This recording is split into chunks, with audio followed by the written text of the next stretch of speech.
নাটক চলছে নাটক। নাটকের নাম কি জানিস? বস্তির ছেলে দেবে 2 কোটি টাকার লোন, অথচ তার পকেটে নেই একটা অ্যান্ড্রয়েড ফোন। এখন তুই এখান থেকে বের হ, তা না হলে কিন্তু কুত্তার মতন তোকে মারতে মারতে এখান থেকে বের করে দিব।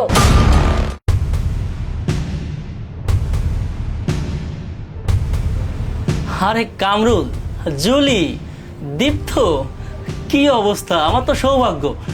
কি ব্যাপার কামরুল, তুই অনেকদিন পর অফিসে আসলি, তোকে তো দেখাই যায় না।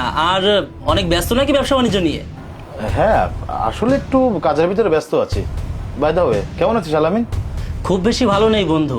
2 কোটি টাকা নিয়ে খুব প্রেসারে আছি, কারণ কোম্পানিতে একটা ঝামেলা চলছে। তবে এখন একটু আমি ঝামেলা মুক্ত হয়ে গেছি, কারণ দীপ্ত আমাকে বলেছে 2 কোটি টাকা দিয়ে সাহায্য করবে। আরে কি ব্যাপার, তোরা আমার কথা শুনে হাসছিস কেন? আর দীপ্ত, তুমি আমার কথা শুনে চুপচাপ দাঁড়িয়ে আছো কেন? আমি তো কিছুই বুঝতে পারছি না। নাটক চলছে নাটক। নাটকের নাম কি জানিস? বস্তির ছেলে দেবে 2 কোটি টাকার লোন, অথচ তার পকেটে নেই একটা অ্যান্ড্রয়েড ফোন। এই তোরা থাম তো, তোদের কথা শুনে মনে হচ্ছে তোরা দীপ্তকে মিন করে কথা বলছিস। আচ্ছা একটা কথা বলতো, তোরা দীপ্তকে মিন করে কথা বলছিস না তো? এক্স্যাক্টলি। আমি শুধু তোকে এতটুকুই বলবো, তুই দীপ্তর কাছ থেকে 2 কোটি টাকার আশায় বসে আছিস, আর ওর মতো ফকিরের কাছে খুঁজলে তুই 200 টাকাও পাবি না। আচ্ছা, এত কথা আমি বলতে চাচ্ছি না, বাকি কথা তুই জুলির কাছ থেকে শোন। দেখ, দীপ্ত যখন অন্যদিন অফিসে আসে তখন কত কথা বলে, কত হাসাহাসি করে, তাই না? কিন্তু আজকে দেখ, আজকে একটা কোনায় চুপ করে দাঁড়িয়ে আছে, একটা চোরের মতন, কারণ ওরা তো চোর, মিথ্যাবাদী। তার মানে কি বলছিস এসব? আমি যা বলছি একদম ঠিক কথাই বলছি। ও না তোকে বলেছে ও তোকে 2 কোটি টাকা লোন দিবে? আচ্ছা, ও লোন দেবে কি করে? ওর তো পকেটে 20 টাকাও নেই। ও আমাকে যা বলেছে সব মিথ্যা কথা বলেছে। আর কেন মিথ্যা কথা বলেছে জানিস? ও আমাকে ভালোবেসে কাছে পাওয়ার জন্য। আরে জুলি, তুই এসব কি বলছিস? তোর কথায় তো আমি কোনো কিছু বিশ্বাস করতে পারছি না। আরে দীপ্ত, তুই তো একটা জিনিস রে ভাই। তুই বস্তির ছেলে হয়ে জব বুঝে কোপ মেরে দিলি। এভাবে চলতে থাকলে বেশি দিন লাগবে না, রাতারাতি তুই কোটিপতি হয়ে যাবি। আমি তো একটা জিনিস বুঝতেই পারলাম না আলামিন, তুই কি ওর প্রশংসা করছিস? প্রশংসা? আরে প্রশ্নই আসে না। ইচ্ছা করছে ওকে আমি এক্ষুনি মেরে ফেলি। এই বাটপার আমাকে বলেছিল 2 কোটি টাকা দিবে, যে টাকা দিয়ে আমি আমার কোম্পানির সমস্যার সমাধান করব। কিন্তু এখন এসে যে কথা বলছে, আর আমি ওকে প্রশংসা করব? হ্যাঁ ভাইয়া, জুলি যেটা বলছে ঠিক বলছে। আমার কাছে আসলে এখন কোনো টাকা নেই, তবে আপনি একটু অপেক্ষা করুন, আপনার এই 2 কোটি টাকার ব্যবস্থা আমি করে দিচ্ছি। এই জুলি, দেখেছিস? ও তো নাটক থামাচ্ছেই না, ও তো নাটক চালিয়েই যাচ্ছে। তাই তো দেখছি। আচ্ছা, তুই 2 কোটি টাকার ব্যবস্থা করে দিবি কিভাবে? তুই কি তোর কিডনি বিক্রি করে দিবি? তোকে যে আমি এখনো পুলিশে দিইনি, এটা 7 কপালের ভাগ্য তোর। আর তুই আমার সাথে যে বড় অন্যায় করেছিস, সেটার শাস্তি তো মাত্র সামান্য। এখনো অনেক শাস্তি পাওনা আছে তোর। তুই এলাকায় মুখ দেখাতে পারবি না, সমাজের লোকেরা তোকে শকুনের মতন ছিঁড়ে ছিঁড়ে খাবে। এখন যা, আমার সামনে থেকে বের হ, আর কখনো তুই আমার সামনে আসবি না। আচ্ছা ঠিক আছে, আমি চলে যাচ্ছি। তবে যাওয়ার আগে তোমাকে একটা কথা বলতে চাই। আমি তোমাকে অনেক ভালোবাসি জুলি। তুমি একটা সেকেন্ডের জন্য হলেও আমার কথাটা ভাবো। 1 সেকেন্ড তো দূরের কথা, ন্যানো সেকেন্ড পর্যন্ত তোকে নিয়ে ভাবার আমার সময় নেই। এখন তুই এখান থেকে বের হ, তা না হলে কিন্তু কুত্তার মতন তোকে মারতে মারতে এখান থেকে বের করে দিব।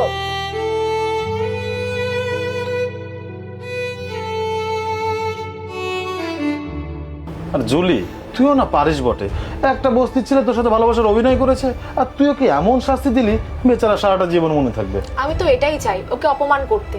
হ্যাঁ, ওকে আমি বিয়ে করতাম যদি ওর টাকা পয়সা গাড়ি বাড়ি সবকিছু থাকতো, তাহলে আমি বিয়ে করতে চাই যার টাকা পয়সা গাড়ি বাড়ি থাকবে এমন কাউকে।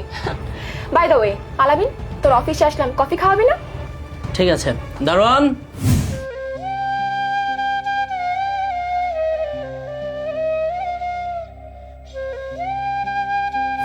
আমার না সত্যিই বিশ্বাস হচ্ছে না, তুমি আমাকে এতটা ভালোবাসো যে তুমি তোমার বাবার সাথে আমার পরিচয় করানোর জন্য নিয়ে যাবে।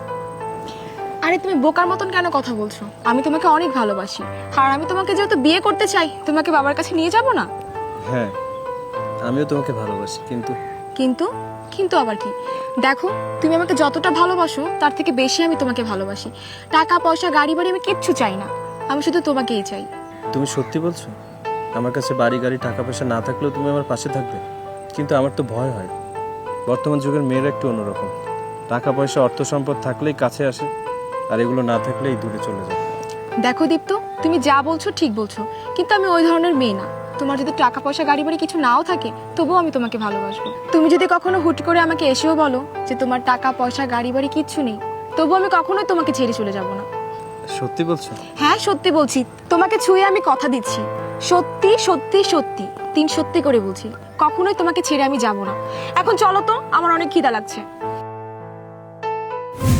সে আমাকে বলেছিল আমার কাছে বাড়ি গাড়ি টাকা পয়সা কিছু না থাকলেও সুখে দুঃখে আমার পাশে থাকবে, কিন্তু এখন সে আমার পাশে নেই।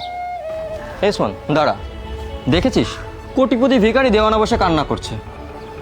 কোটিপতি ভিখারি আবার দেওয়ানা, আমি তো কিছুই বুঝতে পারছি না। শাওন, তুই দীপ্ত ভাইয়ের সাথে এমনভাবে কথা বলছিস কেন? ও আচ্ছা, বুঝতে পেরেছি, তুই কিছুই জানিস না। আর কিছু জানিস না বলেই আমার কথাটা বুঝতে পারছিস না। হ্যাঁ, আসলে তো আমি কিছু জানি না। কেন, কিছু হয়েছে নাকি? হ্যাঁ হয়েছে তো, অনেক কিছু হয়েছে।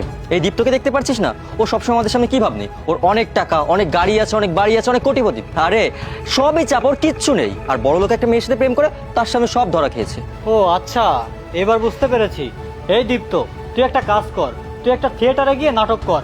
আমাদের সাথে যে নাটকটা করলি রে ভাই। হ্যাঁ রে, একদম ঠিক কথা বলেছিস। এখন চল, এর সাথে কথা বলতেই কেমন জানি লাগছে।